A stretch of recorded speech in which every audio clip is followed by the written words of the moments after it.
Хәерле көн, Татарстан. Исәннәрмесез, хөрмәтле телевизор караучылар. Барыгызга да матур имин көн теләп тапшыруыбызны башлыйбыз. Студияда мин Айзилә Батырханова. Бүген 9 сентябрь, чәршәмбе. Тарих битләрендә бу көн ниләр белән истә калган? Барлап чыгык. 1776 елда бу көнне Берләшкән Америка колонияләренең яңа исеме раслана. Зак фикер алышканнан соң Америка Кушма Штатлары исеменә кул куела. 9 сентябрь халыкара матурлык көне. Ул 1995 елда СИДЕСКО халыкара матурлык һәм косметология комитеты тарафыннан кабул ителә. Нәкъ менә бу көнне бик күп илләрдә чибәрлек һәм гүзәллек бәйгеләре оештырыла. Бүген матурлык индустриясында хезмәт итүчеләрне һөнәри бәйрәмнәре белән котларга онытмагыз. Россиядә, БДБ илләрендә график дизайнерларда һөнәри бәйрәмнәрен билгеләп үтә. 2005 елда танылган график дизайнер Владимир Чайканың 50 яшьлек юбилей уңаеннан кабул ителә бу бәйрәм. Елдан-ел графика дизайнер һөнәренә ихтыяҗ арта бара. График дизайнерларның эшчәнлек өлкәсе газета-журнал, сайтларга, компьютер программаларына һәм шулай китапларга матур макет ясау. Дөрестән дә яңа китап сатып алганда без күп очракта аның тышына игътибар итәбез. Димәк, график дизайнерлар язучыларның халәтен, укучыга нәрсә җиткергә теләгәнен бик яхшы аңларга тиеш. Китап турында сез башлаганбыз икән, тапшыруыбызны Китап ачтым сәхифәсе белән дәвам итик.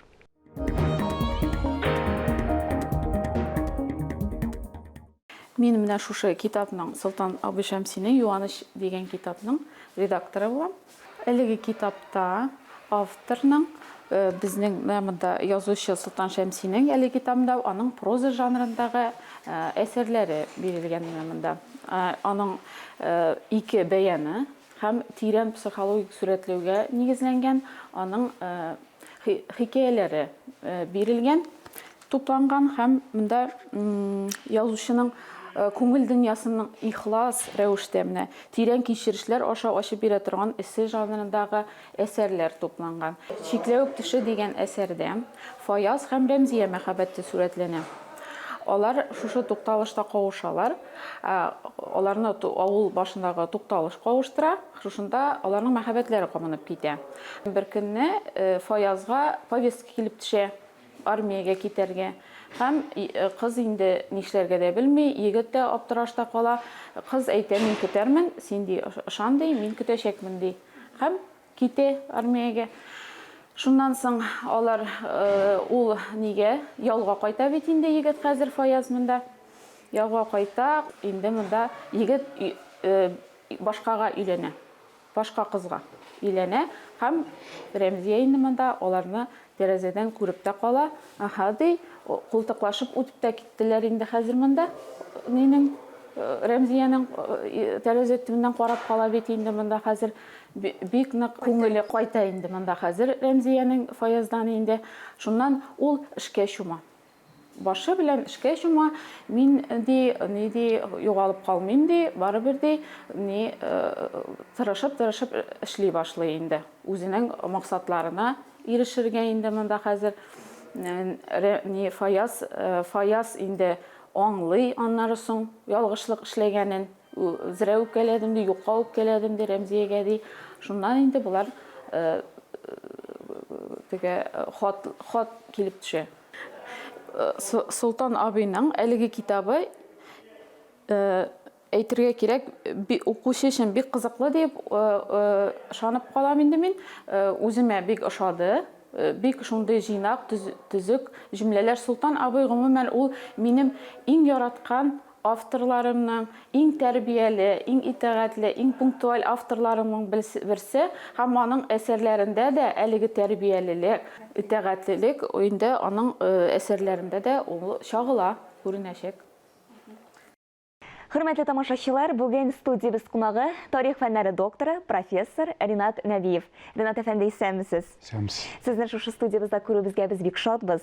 Әлбәттә, инде бүгенге очрашуның сәбәбе ул сезнең якынлашып килүче 70 яшьлек юбилейгыз.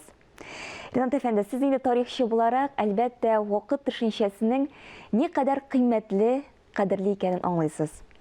Әгәр дә вакытны кирегә әйләндерү мөмкинлеге бирелсә, сез шул ук юлны сайлар идегезме? Бұл сұрау шын-шынап өзекке кере тұрған сұрау. Әгер де енді шушы өткен тұрмышны көзалап һәм эшләгән гамәлләр, кырган эшләр барысында барлап чыксам, мин уйлавымча, шушы сөйләнгән юл, шушы барыш минем өчен бик тә тәңгәл һәм бик тә мин үзгәртмәс идем. Шушы юлны мин сөйләр идем. Ни өчен нәкъ менә тарих юлын сайладыгыз? Ул елларда бит инде укырга кергәндә, сез бит инде армия сафларыннан хезмәт итеп кайтканнан соң, инде шактый тормыш тәҗрибәсен туплаганнан соң бит инде укырга кергәнсез. Ул бер төрле эчке кичерешләр белән бәйледер инде. Башта авыл тормышында күбрәк белгәч, әлбәттә, авыл хуҗалыгы институты мине кызыксындырган иде. Хәтта мин анда заочно кергән идем. Әмма ләкин менә тормыш барышы белән шул актив тормыш, яшьләр хәрәкәтендә, эшләрендә катнашу, алар барысы да керенә бине нык җәлеп итте. Ничектер менә җәмгыять мәсьәләләре, иҗтимагый мәсьәләләр кызыксындырды. И менә шушы эчке бер төрле халат сорады инде, нидер гуманитар өлкәгә керү. Мин инде шушы тарихны сайладым. Ул инде үзенең тагы бер төрле алымнары бар. Армияда хезмәт иткәндә берничә урынга миңа тәкъдим иткәннәр иде. Барырга анда теге хәрби эшләр буенча да, МГИМОга да тәкъдим иткәннәр иде. Менә шушы мин Казан университетын сайладым. Һәм тарих. Менә шуңа кирип киттем. Әле дә булса, әле уку барышында төрлечә тәкъдимнәр бар иде. Менә юристка борылырга, хәзерлек курсларында укыганда, әмма ләкин шул мин тарихтан китмәдем. Миңа тарих якын булды, тарих фәне. Чөнки ул тарих фәне шушы гуманитар өлкәдә, иҗтимагый өлкәдә күп кырлы мөмкинчелекләр тудыра. Анда гомумән уку чорында да тарихчылар, анда журналист та була иде, психолог та була иде, социолог та, философ та һәм башкалар. Хәзер инде әлбәттә бик төп специальләшү көчәйде. Ул чорда зур мөмкинчелек иде. Таралып китү мөмкинчелеге бар иде. Ул бәлки шулда ярдәм иткәндер. Менә шулай да мин бу юлда бардым, һәм шул юлда калдым. Сез гомерегезне ислам мәгърифәтен өйрәнүгә багышлагансыз. Моның дәлиле әлбәттә инде 300-дән артык фәнни хезмәтегез бар. Менә сер түгел, хәзерге вакытта да ислам мәгърифәтен өйрәнү шактый үсеш алды. Яшьләребез дә дини белемгә тартыла, шушы ислам мәгърифәтен өйрәнә башладылар. Менә әлеге башлангычта сез кайсы шәхесләрне зур роль уйнады дип саныйсыз? Монда инде 90-нчы еллар азагында күбрәк менә безнең исламоведлар дип әйтәбез инде. Алар исламны фәнни яктан караучылар, бик көчле галимнәр. Ул менә Мәскәүдә бар иде, шул ук менә Сәйдбаев дигән кешене мин хәтерлим, Тауфик Ибрагимнар, Малашенкалар һәм башкалар. Мин алар белән шәхсән таныш. Ул менә 90-нчы еллар азагында аларны мин монда чакырып, төрлечә чаралар үткәрә торган идек. Менә алар тагы да минем кызыксынуымны тагы да тирәнәйттеләр. Һәм менә шул докторлык диссертациясына бәйле булды минем. Шулай ук яңадан бастырган китаплар, фәнни эшләр, барыта шул дин мөнәсәбәтенә бәйле, ягъни дин-дәүләт мөнәсәбәте, дин-ара мөнәсәбәтләр. Менә шушы кысаларда мин үземнең урынны күрәм һәм шунда бик уңайлы үземне хис итәм. Әлбәттә, менә галимнәр менә безнең Татарстанда да хәзер, Башкортстанда да алар барлар. Шушы ислам динен өйрәнүчеләр төрле яктан.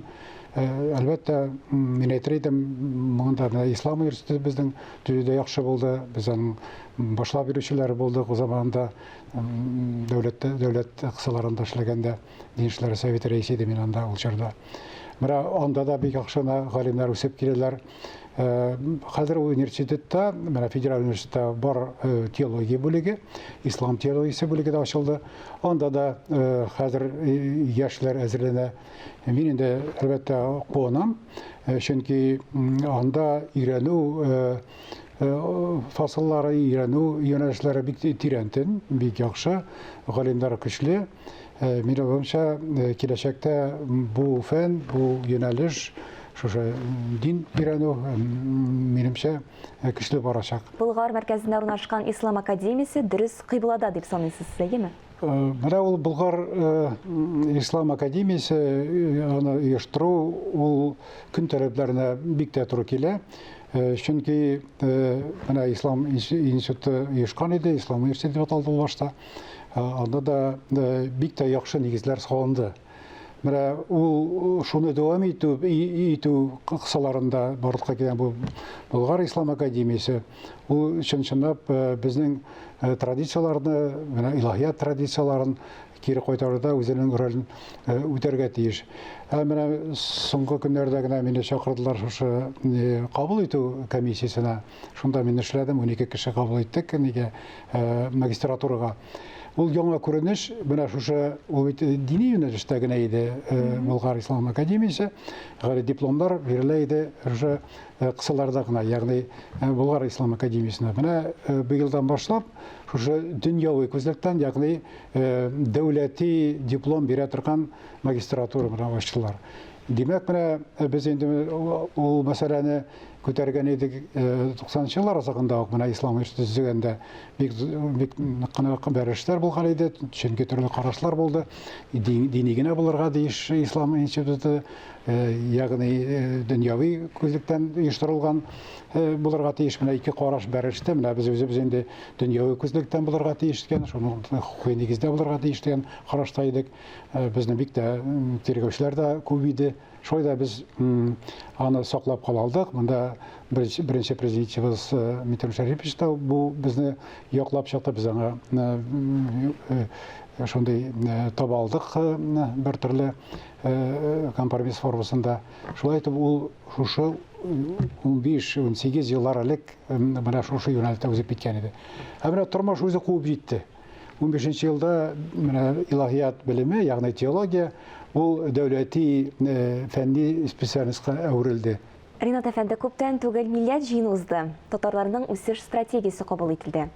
Менә әлеге вазгыятькә сезнең карашыгыз нинди? Мин уйлавымча, менә әгәр дә бу беренче адым булса, икенче адым ул дәүләти стратегия булырга тиеш. Чөнки менә безнең Татарстан Республикасының статусы конституция нигезендә дәүләти формада.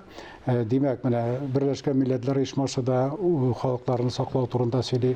Менә мәсәлән, теге бар стратегия дәүләти милли сәясәт буенча указ бар, стратегия президент кул куйган 12-нче елда 25-нче елга кадәр шундый стратегия. Анда да урын бар, менә безнең халыкларны саклау турында, үзенчәлекләрен саклау, традициясын саклау турында.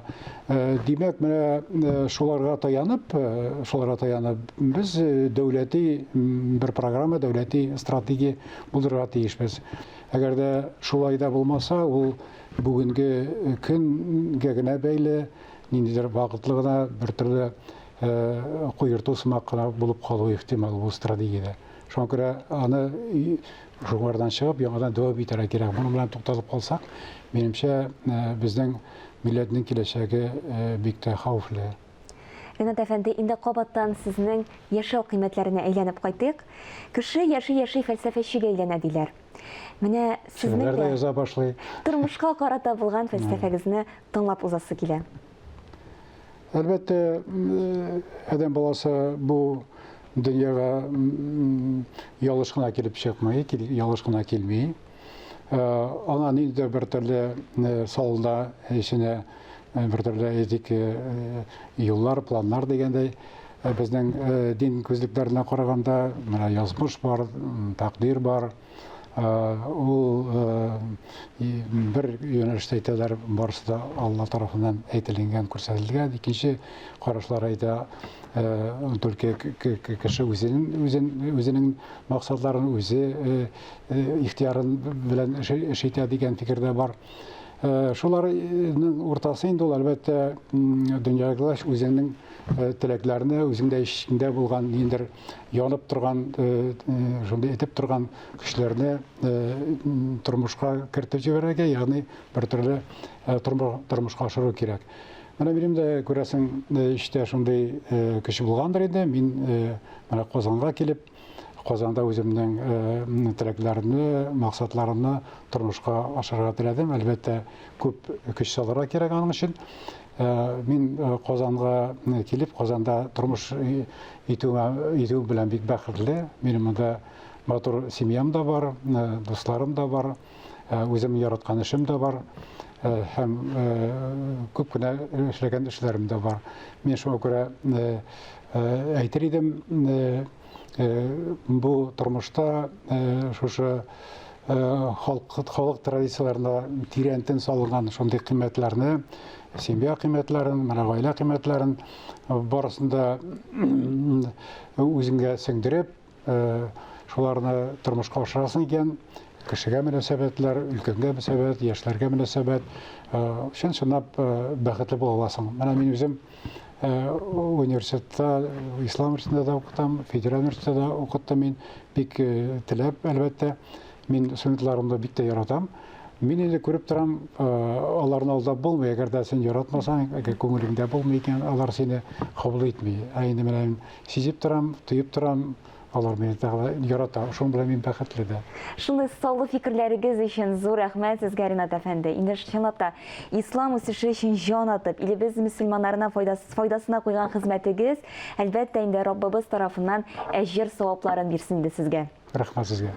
Табигать кояшлы көннәре белән сөендерүен дәвам итә. Тормышка шатланып, исән-имин булуыбызга шөкер кылып, бер-беребезгә мәрхәмәтле булып яшик һәм алтын көздә җылы сүзләрне ешрак әйтик. Хөрмәтле тамашачылар, тапшыруыбыз азагына якынлашты.